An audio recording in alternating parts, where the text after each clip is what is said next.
Assalamualaikum para pecinta manhwa. Kali ini Mimin akan melanjutkan cerita manhwa berjudul Festival of Warrior.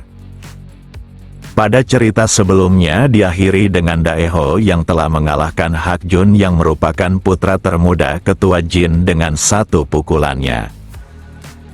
Sekarang Daeho berhadapan dengan putra ketiga ketua Jin yang dijuluki manusia dengan kekuatan super melalui otot yang telah dilatihnya di seumur hidupnya.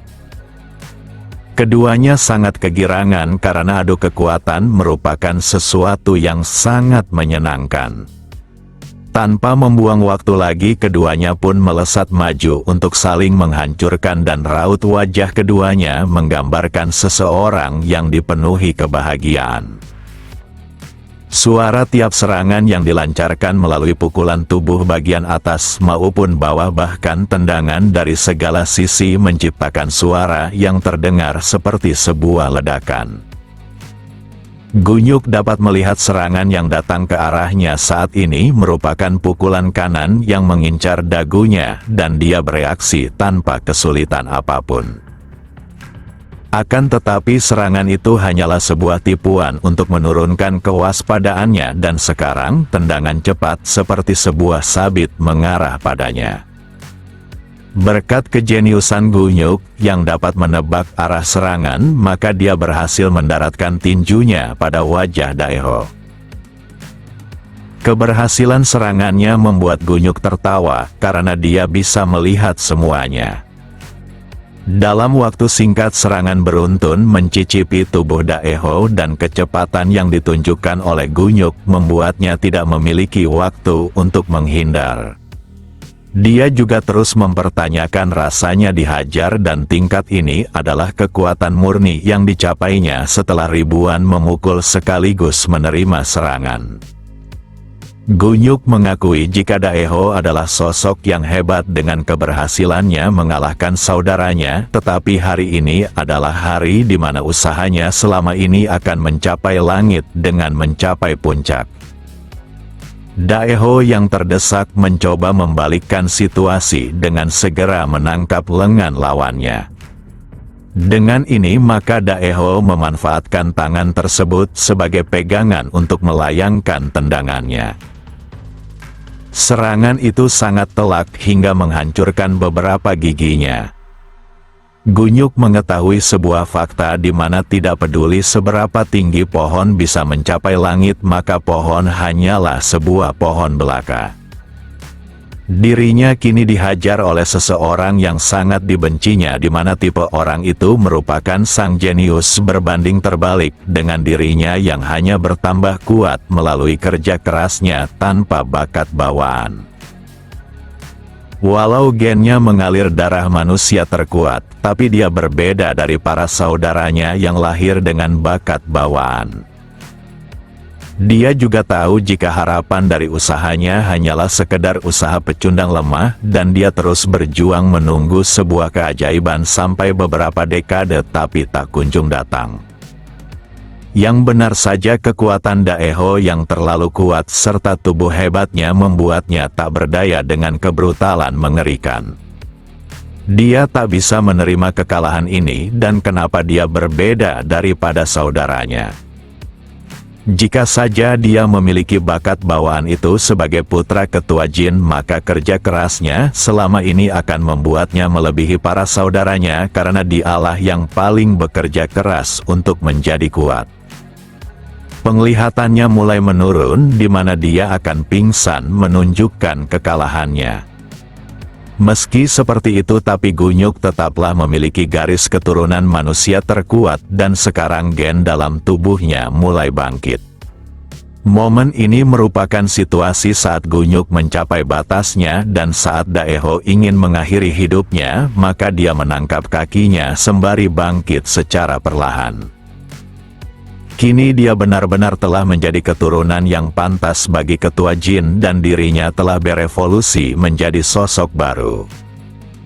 Daeho terkejut karena dia yakin jika lawannya sudah sekarat, tapi sekarang bangkit seakan dia baik-baik saja. Siapa sangka Gunyuk merasa tubuhnya dipenuhi kekuatan dengan darah yang seakan mendidih dan dia mulai mengayunkan tubuh lawannya. Suara Gunyuk terus menggema di dalam hutan seakan dia adalah seekor harimau yang telah menemukan taringnya. Dia pun menghancurkan tanah yang dipijakinya menggunakan tubuh Daeho dari segala arah. Darah keturunan yang selama ini terbengkalai dalam tubuhnya benar-benar telah meresponnya dengan mengakui kepemilikannya. Daeho yang tak bisa bereaksi dipaksa untuk menerima dampak kebrutalan yang sangat mengerikan serta menyakitkan ini. Dia pun melepaskan kaki Daeho setelah puas menghajarnya dan menatap langit sembari mengatakan jika inilah dunia yang dipandang oleh para saudaranya selama ini. Sekarang dia bukanlah sebuah pohon kokoh lagi dan rasanya sangat luar biasa bahkan seperti terlahir kembali. Lalu dia mengucapkan terima kasihnya kepada Daeho yang merupakan orang asing karena berkatnya dia menemukan apa yang kurang dari dirinya. Akan tetapi saat dia ingin pergi maka Daeho malah bangkit kembali menunjukkan jika dia belum kalah. Dengan nada perlahan yang penuh ketegasan Daeho memanggil lawannya dengan sebutan beruang liar yang kurang ajar dengan berani memperlihatkan punggungnya. Daeho tak peduli garis keturunan apa yang dibicarakan oleh lawannya karena baginya kekuatan sejati tidak terikat akan hal tersebut dan dia akan menunjukkan seperti apa kekuatan yang sesungguhnya. Gunyuk tertawa karena bocah di depannya masih berani melawannya dan kali ini dia benar-benar akan menghabisinya. Bagi Gunyuk darah milik ayahnya telah terbangun dalam tubuhnya dan dia akan bisa melakukan apapun tanpa batas dan tak ada yang mustahil untuk dicapainya. Hal itulah yang diyakini oleh Gunyuk, tapi dia melupakan sesuatu di mana Daeho adalah sosok iblis yang akan menghancurkan segala tatanan yang ada di dunia ini. Raut wajahnya pun telah berubah disebabkan kecepatan lawannya meningkat pesat, bahkan dia sendiri belum bereaksi atas serangan yang datang. Dia mengetahui jika tinju itu adalah sesuatu yang tidak bisa dihindarinya dengan kecepatannya saat ini. Tinju besar milik Daeho sekarang berada di depan matanya diiringi Gunyuk yang dipenuhi rasa bingung. Momen ini mengingatkannya pada sesuatu yang pernah dilihatnya, di mana pohon yang tumbuh bersamanya telah dihancurkan oleh sambaran petir, meskipun sudah mengalahkan hujan dan angin sekalipun. Gunyuk yang melihat hal itu hanya memikirkan satu hal di mana fenomena ini adalah hukum alam yang tak terbantahkan. Amukan alam ini adalah sesuatu yang melebihi kapasitas seorang manusia untuk diikut campuri. Sekarang dirinya merasa telah melihat bencana alam yang merupakan hukum alam tak terbantahkan, tapi anehnya momen itu berada pada diri manusia yang saat ini menjadi lawannya.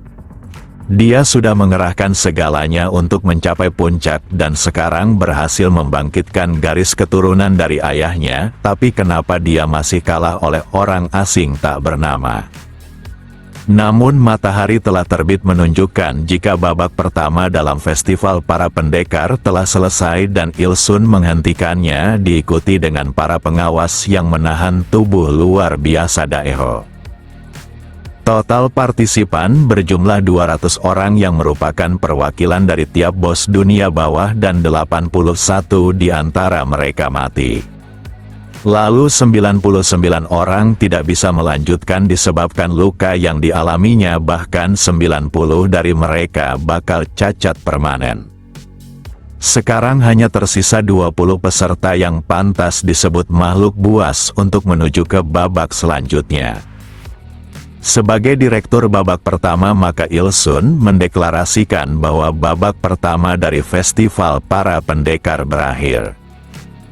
Sementara itu di ruang kontrol semua orang dibuat sibuk akan hasil akhir dengan 20 peserta yang tersisa. Hal ini sama halnya dengan memilih permata di antara bebatuan kokoh, tapi babak pertama hanyalah sekedar pendahuluan belaka. Di mana festival para pendekar yang sebenarnya akan segera dimulai. Keesokan harinya di hotel organisasi Taejin, di mana para peserta diundang ke tempat ini. Daeho pun telah tiba di sana sambil mempertanyakan hal yang direncanakan para orang tua dari grup Taejin. Karena babak pertama mereka ditempatkan di gunung tanpa adanya makan maupun toilet, tapi sekarang diundang tempat bagus ini. Meski begitu, Daeho merasa hal ini juga tidak akan membosankan karena para binatang buas berada dalam satu kandang. Mereka semua adalah orang mengerikan yang berhasil bertahan dari gunung, dan mereka seakan siap mencabik siapapun. Di sisi lain, seorang pria tua sedang membaca koran dan merasa aneh karena orang tua seperti dirinya bebas berpergian tanpa merasa takut. Lalu kepala ruang kontrol datang dengan memanggilnya Tuan. Orang tua ini pun mengerti jika babak kedua festival para pendekar akan dimulai.